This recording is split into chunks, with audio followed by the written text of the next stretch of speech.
আমরা ছিলাম পেরেশান, চিন্তিত ছিলাম, রাব্বুল আলামিনের সাহায্য চাইলাম।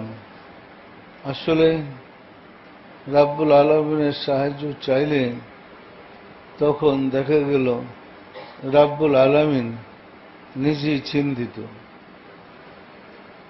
বারবার বলার পরে সম্ভবত আমি কুতুবুল আক্তাবকে নির্দেশ করছিলাম ব্যবস্থা করার জন্য। বর্তমান কুতুবুল আক্তাব পরপর 5 বার ব্যবস্থা করে ফিরে আসছে যে রাব্বুল আলামিন কিছু বলে না, নীরব। 5 দিন পর্যন্ত আমরাও আমাদের লাইনে যোগাযোগ করে দেখা গেছে রাব্বুল আলামিন নীরব, কথা বলছে না। রাব্বুল আলামিন কোনো সাড়া দিচ্ছে না, নীরব। পরে আমি একটু জোর খাটাই বললাম, আমার রেফারেন্স দিয়ে বলো। আমি বলছি ব্যবস্থা নিতে। তখন কুতুবুল আক্তাব আবার যখন সিরিয়াস হয়ে গেলেন, সে নিজে অসুস্থ হয়ে পড়ছে, তখন রাহমাতুল্লাহ আলাইহি একটু হাসলেন। রাব্বুল আলামিন কথা বললেন, এরপরে বলছে, তোমরা অস্থির হয়েও না, তোমার ভাই তোমাদের কাছে ফিরে আসবে।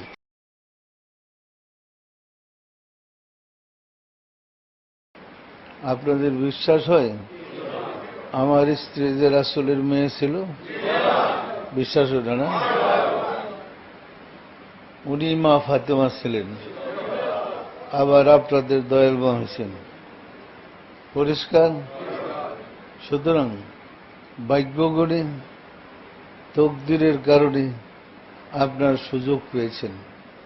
জাকেরদের মধ্যে অনেকে স্বপ্নে আমাকে রাসূলের বেশে দেখেন আমি রাসূল। সেই রাসূলের বেশে দেখার কারণ ওই যে আমার ভিতরে প্রবেশ করেছেন 5 পাঞ্জাতন, সেই রূপটা দেখেন। পরিষ্কার না? পরিষ্কার না? আবার মদিনায় যান, রাসূলের রওজা জিয়ারতে গিয়ে এই রূপেই দেখবেন। আমার ছেলেকে এবং আমার মেয়েকে, আমাদের সাইদুর মেয়েকে, নাতিদেরকে মদিনায় পাঠাইয়া রাসূলের জিয়ারতে সরাসরি লাইন হয়ে গেছে। মা ফাতেমা জ্বরে ধরছিল আমার মেয়েকে, অনেক কান্নাকাটি করছে, এবং ওনারা সবাই আপনাদের মোহাম্মদ ইসলামের জন্য দোয়া করতেছেন। পরিষ্কার বলছে, আমরা আছি তোমাদের সাথে। মা ফাতেমা বলছে, তোমার বাবার সাথে আমি আগেও ছিলাম, এখনো আছি, ভবিষ্যতে থাকব। পরিষ্কার?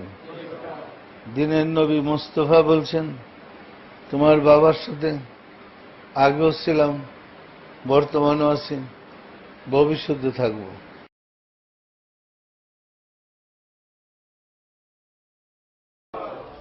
সম্মানিত আশিকে রাসূলেরা, নাফসির মুকামে যদি যান, যেখানে আল্লাহ দেখে, মজার ব্যাপার হল যে মুর্শিদের কদম ধরে গেলেন, গিয়া দেখবেন ওইখানে মুর্শিদি বসে।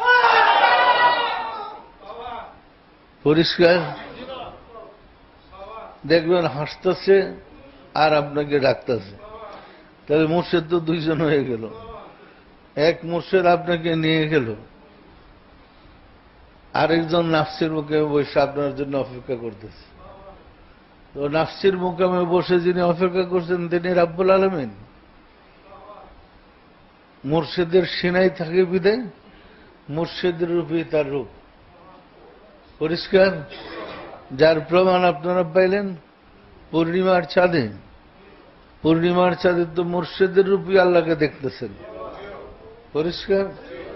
নাফসির মুকামে গিয়ে আসলে মুর্শিদ নিয়ে গিয়ে আসলে দেখবেন যে 2 জন, আপনার মুর্শিদ একজন, আবার ওই সিংহাসনে বসে রয়েছে আরেকজন। এই যে বড় প্রেমের খেলা। পরিষ্কার?